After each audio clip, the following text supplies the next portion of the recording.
नमस्कार, मी विजय Waghmare the clear न्यूजमध्ये आपलं सगळ्यांचं स्वागत.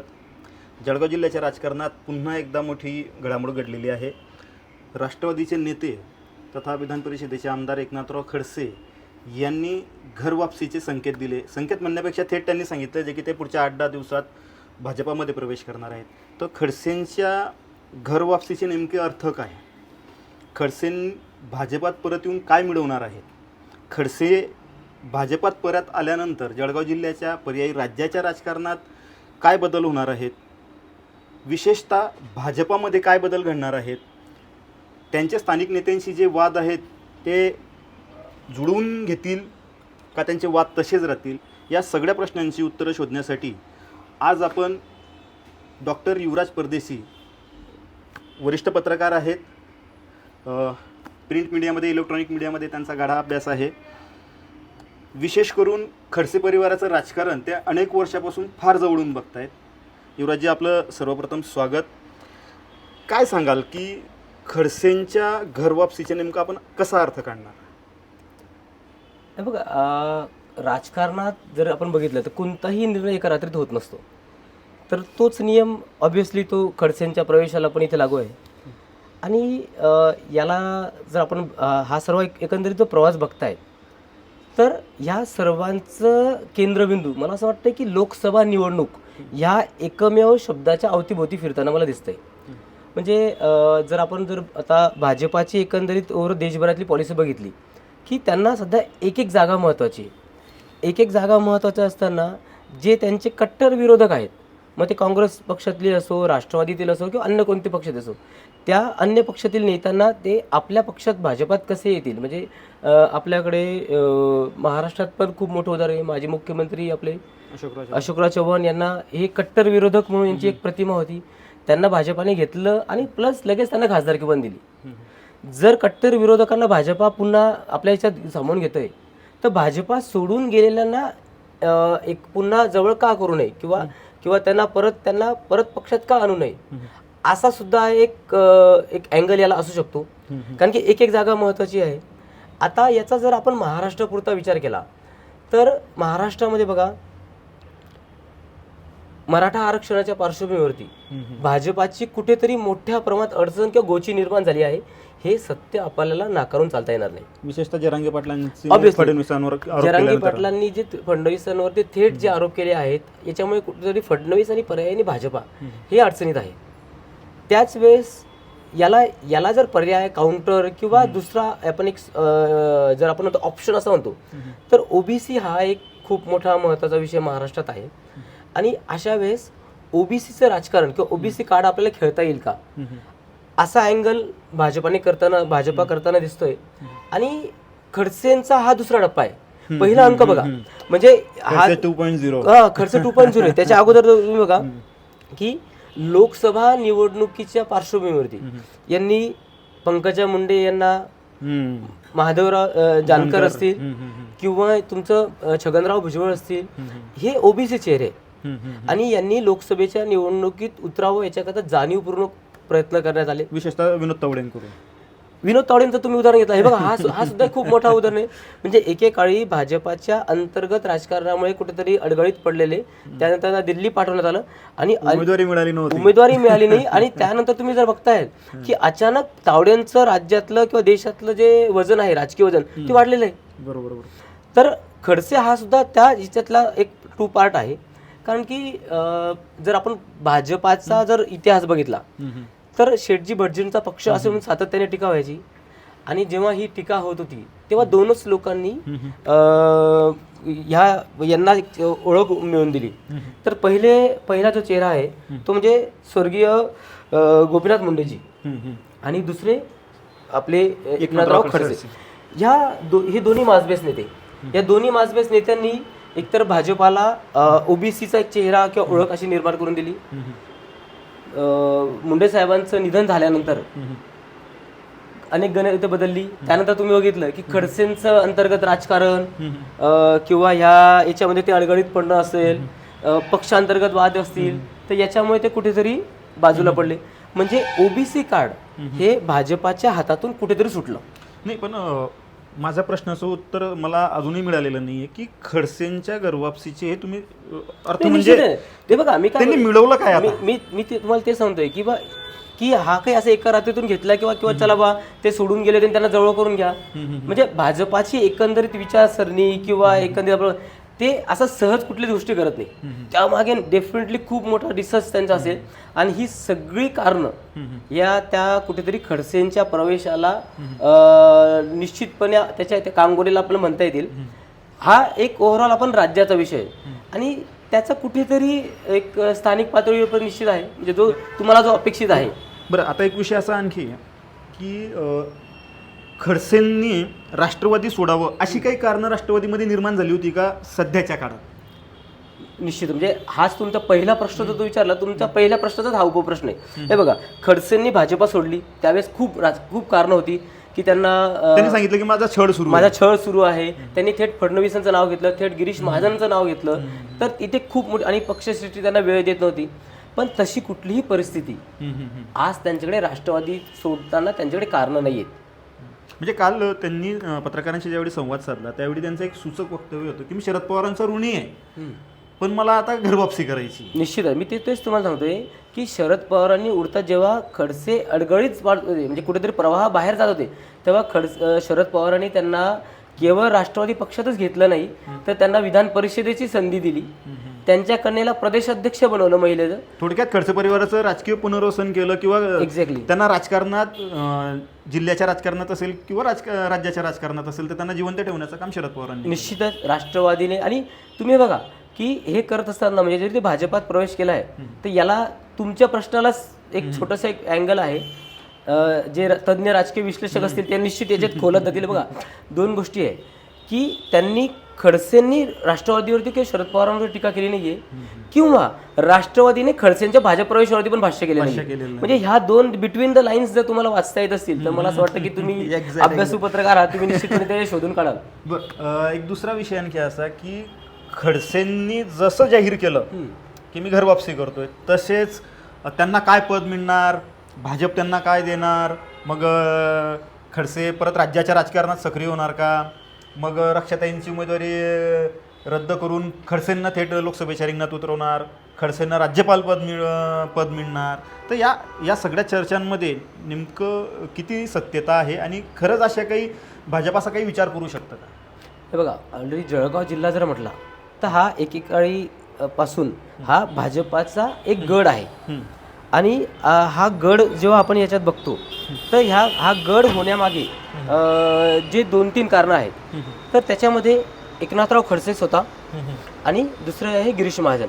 या 2 मातबर नेत्यांमुळे भाजपाचा हा गड म्हणून ओळखला तो. ही सत्य आपण तर नाकारता येणार नाही. खडसेंचा बाजूला पडले एक आणि गिरीश महाजनांचं एक कलमी कार्यक्रम किंवा एक छत्री कारभार इथे सुरू झालेला आहे.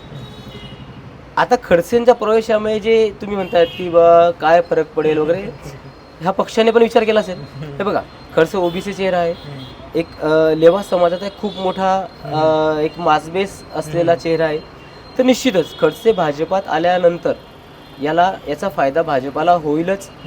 हे आपण असं याला फायदा होणार नाही, इथे गेल्यानंतर कुठे काय फरक पडला होता वगैरे, तर ह्या व्हॉट्सअप फेसबुक युनिव्हर्सिटीच्या चर्चा असतात. बरोबर, कारण की पक्षाने हे कॅल्क्युलेशन निश्चितपणे केले असतील.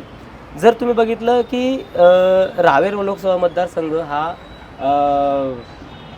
एक लेवा पाटील समाजाचं एक गठ्ठा मतदान किंवा त्या एकमेव खासदार निवडून जातो आणि ह्यावेळेस रक्षा खडसेंना उमेदवारी मिळणार नाही, त्यांचं तिकीट कापलं जाईल, इथपासून त्यांचा दुसरा उमेदवार, इतकं खूप चर्चा आपण बघितल्या होत्या.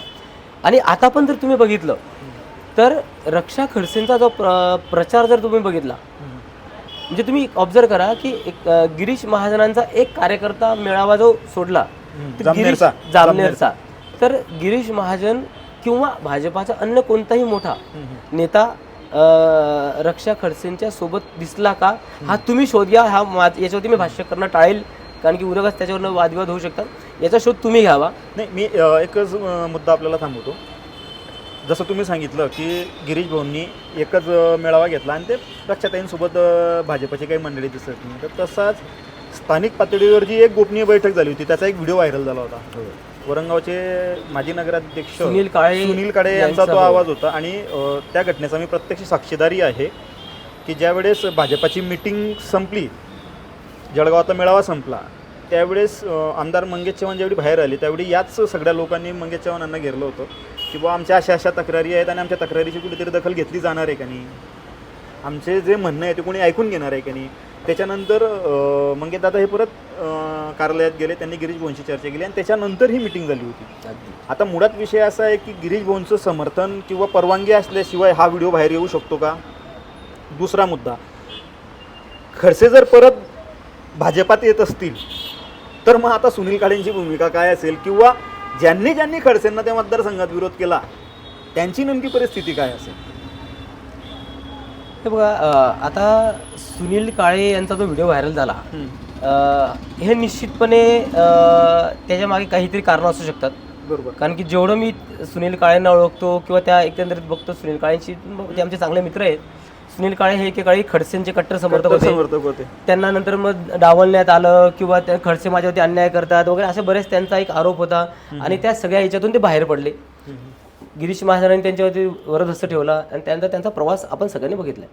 तर कुठेतरी गिरीश महाजनांच्या परवानगीशिवाय किंवा पाठबळ असल्याशिवाय काळे एवढं डेअरिंग करणार नाही. मग मला तेच म्हणायचं आहे की आता खडसेंची गर्भावस्था झाल्यानंतर ते लोकसभेसाठी खडसे परिवारातील सदस्य असतील, आरक्षताईंचं काम करतील का?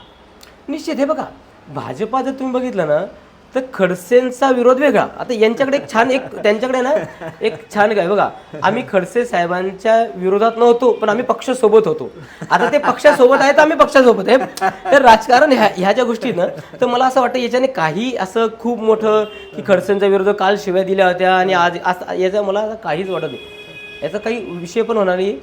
ते सांगते आम्ही कालही पक्षासोबत होतो, आजही पक्षासोबत आहे, आम्ही पक्षाचं काम करणार आहोत. आता खडसे साहेब तर आमचे मार्गदर्शकच आहे.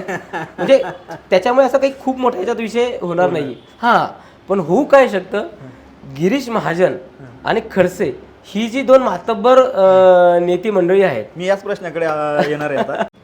तुम्ही जसा मगाशी मुद्दा सांगितला गिरीश महाजनांचा, आता गिरीश महाजनांनी हिंगोलीमध्ये एक प्रतिक्रिया दिलेली आहे की ज्यांच्याकडे ग्रामपंचायत आली नाही, ज्यांचा विधानसभेत पराभव झाला, दूध संघात पराभव झाला, बँकेत पराभव झाला, थोडक्यात खडसे हे हा विझलेला दिवा आहे आणि त्याच्या बाबतीत तुम्ही मला एवढं का विचारतात असं त्यांनी पत्रकारांना खडसावलं तिथं.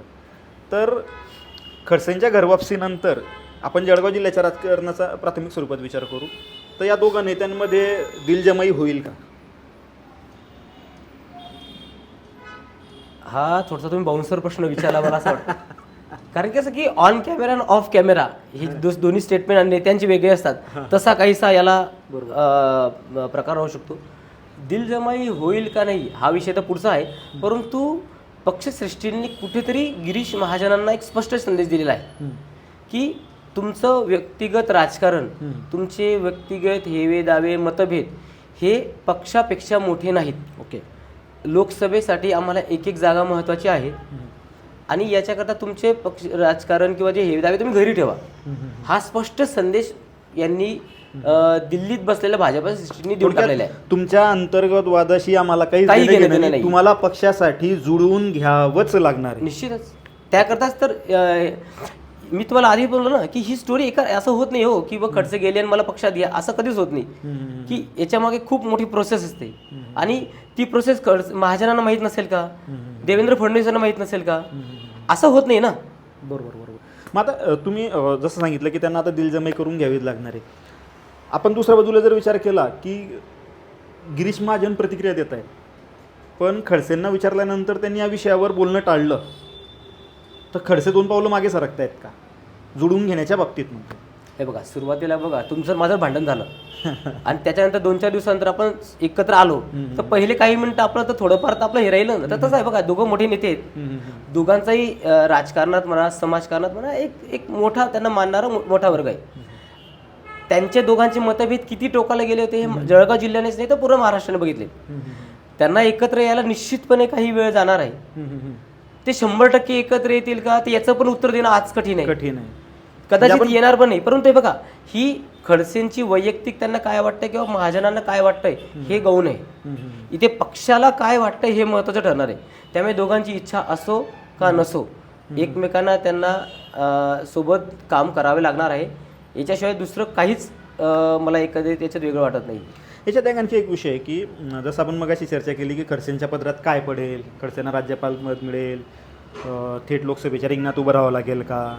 त्याच्यात एक प्रश्न आणखी असाही आहे मग की रक्षाताई ह्या तिसऱ्यांदा लोकसभेच्या रिंगणात उभ्या आहेत आणि तिसऱ्यांदा जर त्या निवडून आल्या तर त्या मंत्रिपदाच्या दावेदार राहतील.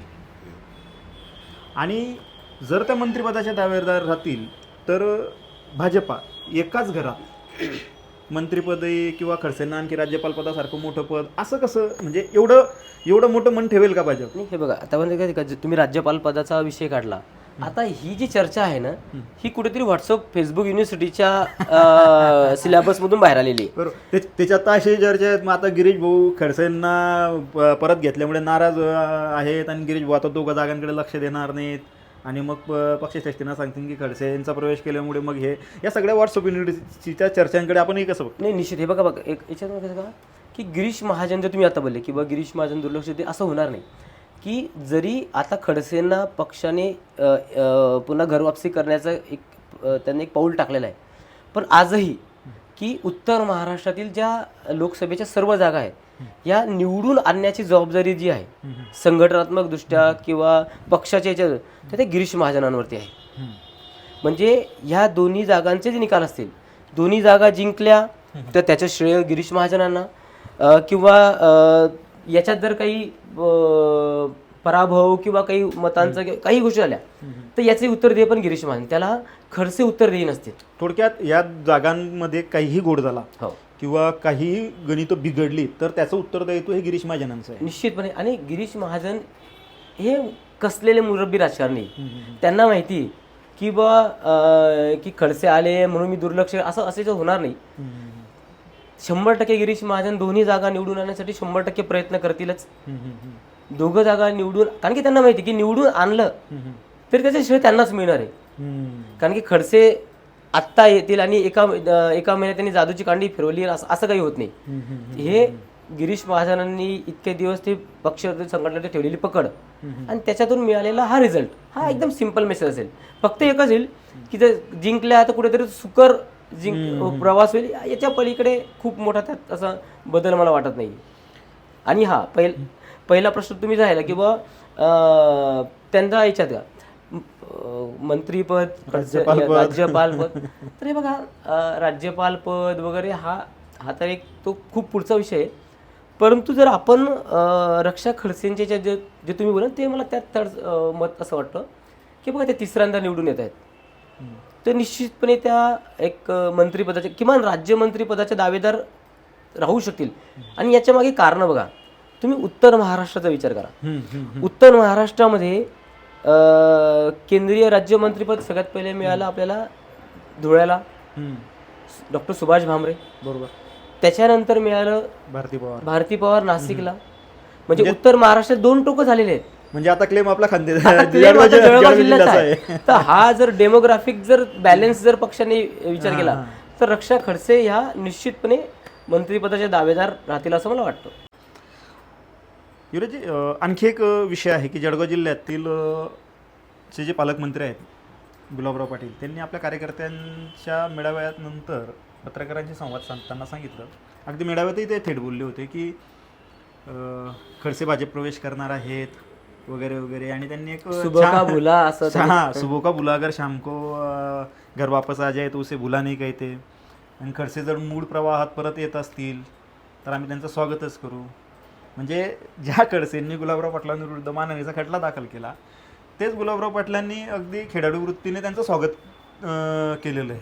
काय म्हणजे याच्यामागची, म्हणजे आपण ज्याला म्हणतो की खडसे आणि गुलाबराव पाटील, जसं मी मगाशी विचारलं की गिरीश महाजन आणि खडसेंची दिलजमाई होईल का, त्याच पद्धतीने खडसे आणि गुलाबराव पाटलांमध्येही कुठे पॅचअप होईल का. हे बघा, राजकारणात नथिंग इज परमनंट हा एक साधा नियम सगळीकडे पाळला जातो. काहीच परमनंट नसतं, ना दोस्ती ना दुश्मनी.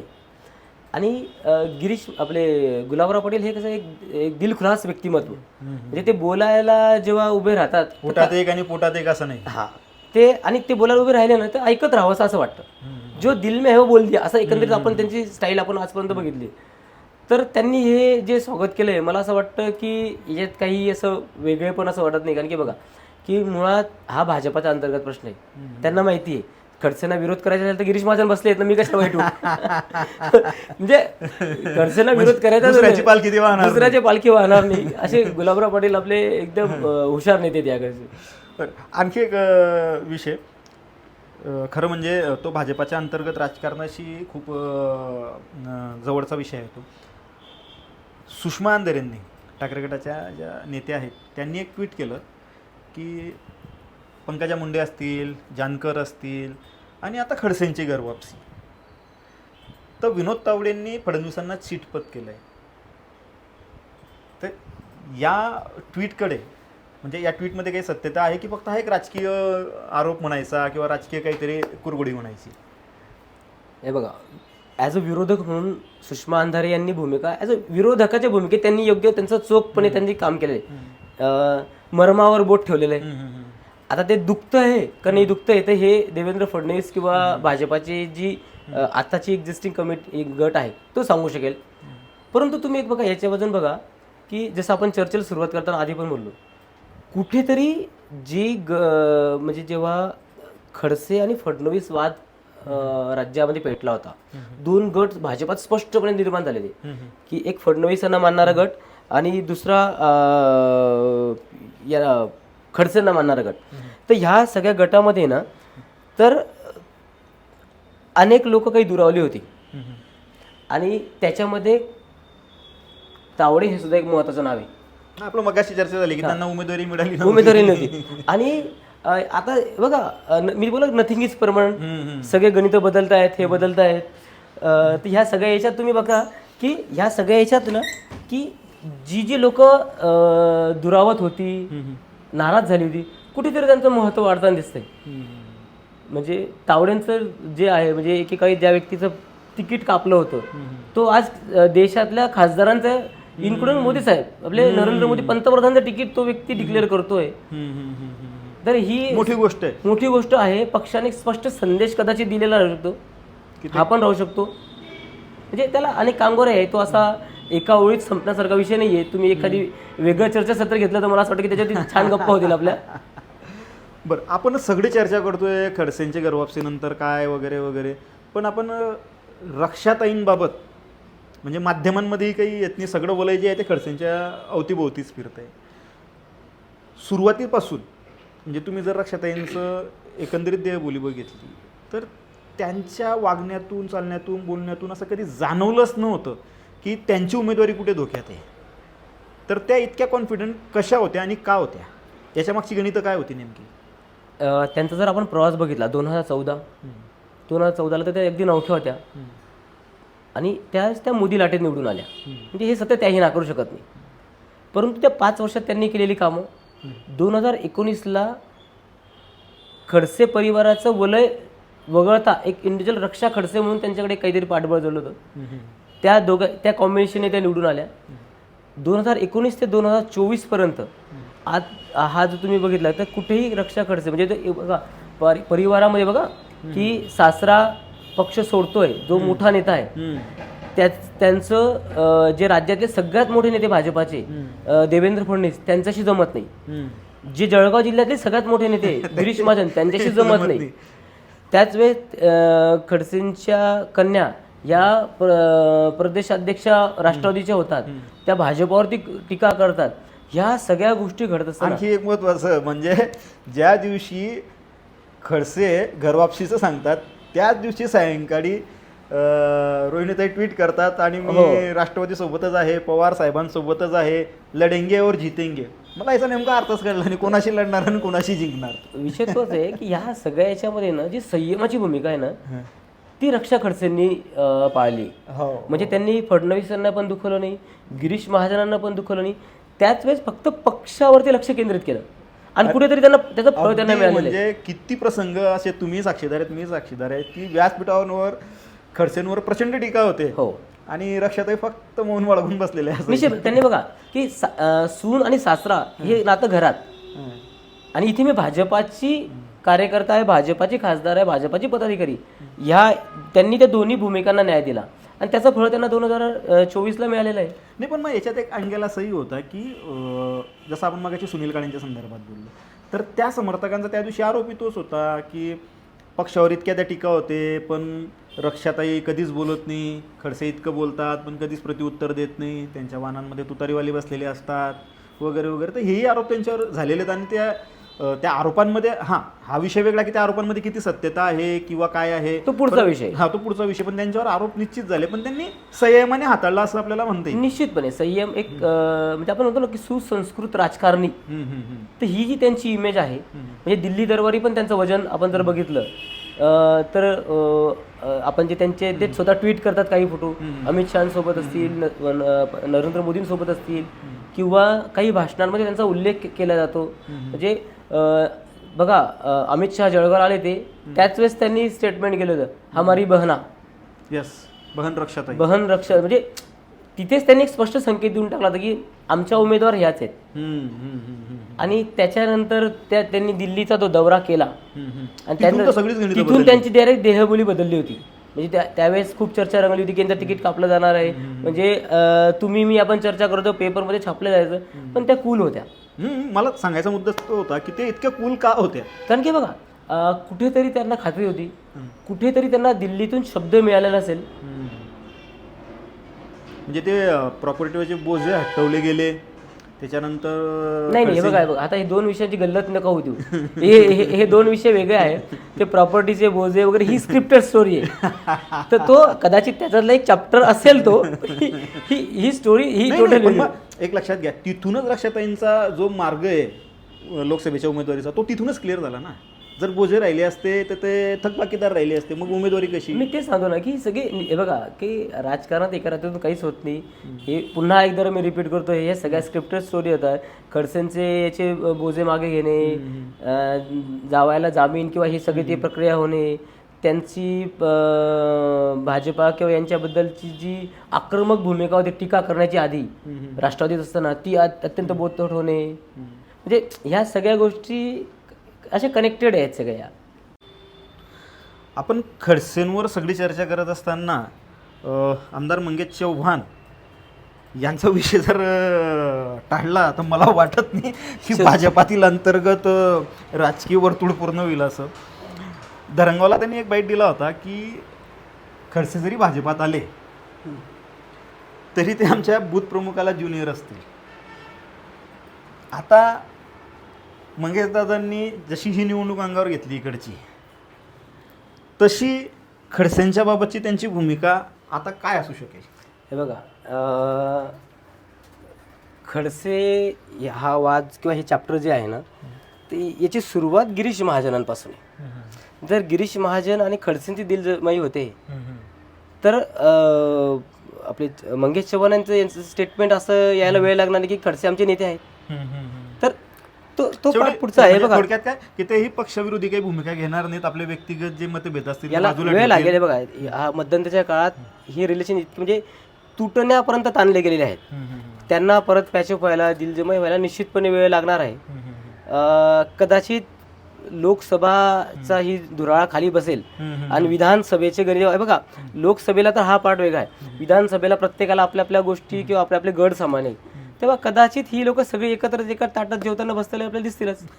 एक शेवटचा प्रश्न की खडसेंची घरवापसी असेल किंवा इतर काही मुद्दे असतील तर भाजपासाठी किंवा भाजपाला असं वाटतंय का की रावेरची जागा डेंजर झोनमध्ये, म्हणजे इतकं जर बारीक बारीक गोष्टींवर त्यांचं लक्ष केंद्रित आहे, म्हणजे खडसेंची घरवापसी ही काही एका विषयापुरता धरून झालेली नसावी, तर त्यात रावेरच्या लोकसभेचाही विषय असेल, तर आजच्या परिस्थितीला राजकीय परिस्थिती बघता अशा काळात की ज्या काळात अजूनही महाविकास आघाडीनं आपला उमेदवार जाहीर केलेला नाही आहे, अशा काळात खडसेंची घरवापसी तर म्हणजे ती जागा कुठे डेंजर झोनमध्ये वाटत होती का एक ओव्हरऑल आपण ज्याला म्हणतो की कॅनव्हास मोठा ठेवला भाजपाने खडसेंच्या प्रवेशाबाबतीत. नाही बघा आता ते डेंजर झोनमध्ये आहे का नाही या प्रश्नाचं उत्तर तुमच्या प्रश्नात दडलेलं आहे. जर ती डेंजर झोनमध्ये असती तर राष्ट्रवादीने आता पण तो उमेदवार डिक्लेअर केला असता. हे बघा उमेदवार डिक्लेअर करत नाही, याला 2-3 कारणं राहू शकतात की 2-3 तुल्यबळ उमेदवार आहेत, त्यांच्यापैकी कुणाला द्यावं हा एक विषय राहू शकतो, किंवा तुल्यबळ उमेदवाराचं मिळत नाही.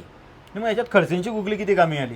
खडसेंनी सुरुवातीला सांगितलं, म्हणजे ज्यावेळी फार लोकसभेचं फार काही चर्चा नव्हती त्यावेळी जयंत पाटील म्हणतात की खडसेंनी लोकसभेचा शिवधनुष्य पेलावा. त्याच्यानंतर खडसे काही दिवसांनी प्रतिक्रिया देतात की मला पक्षाने आदेश दिला तर मी निवडणूक लढायला तयार आहे. तर खडसेंनी म्हणजे जी टाकलेली गुगली होती, मी मागे एक शोही केला होता या बाबतीत की खडसे नेमकं लोकसभेला लढवणार की गुगली टाकतायत. तर मग खडसेंनी गुगली टाकली होती का? आणि त्या गुगलीमुळेच आज महाविकास आघाडीकडे त्या मतदारसंघात अजूनही त्यांना उमेदवार मिळत नाही का? हे बघा, खडसेंसारखे जे मातब्बर नेते असतात ते कोणतीच स्टेटमेंट सहज करणार नाही, कॅल्क्युलेटेड असतात डेफिनेटली. तर कदाचित की त्यावेळेस त्यांचं भाजपासोबत जाण्याचा काही विषय सुरू असेल, चर्चा सुरू असतील, आणि दरम्यानच्या काळात कुठला उमेदवार निर्माण तयार होऊ नये याच्याकरताही त्यांनी ते केलेलं असावं. परंतु परत माझा प्रश्न तुम्हाला आहे विजयराव, तुम्ही सांगा की राष्ट्रवादीने अजून याच्यावरती भाष्य का केलं नाहीये? एक अभ्यासू तुम्ही पत्रकार संपादक आहात, तुम्ही याच्यावरती तुम्हीच मला मार्गदर्शन करा. थोडक्यात म्युच्युअल अंडरस्टँडिंगने सगळ्या गोष्टी चाललेल्या आहेत. एक्झॅक्टली. मित्रांनो, आपण बघितलं की खडसेंच्या घरवापसीचे नेमके अर्थ काय आहेत, त्याचे राजकीय पटलावरती गोडाबेरीज काय आहे, या सगळ्या गोष्टींची जी आपण चर्चा केली ते होते डॉक्टर युवराज परदेशी. आपण जो हा सगळा व्हिडिओ बघितला हा त्यांच्याच जळगाव लाईव्हच्या कार्यालयातला होता. सर्व चर्चा ऐकल्यानंतर आपल्याला नेमकं काय वाटतं की खडसेंनी भाजपामध्ये परत येऊन घरवापसी करून नेमकं काय मिळवलं? भाजपमध्ये परत आल्यानंतर त्यांच्या राजकीय अस्तित्वामध्ये भर पडणार आहे का? किंवा तुम्हाला अशाच आणखी कुठल्या विषयावर चर्चा आमच्याकडून अपेक्षित आहे का? आम्हाला कमेंट बॉक्समधून कळवा. धन्यवाद.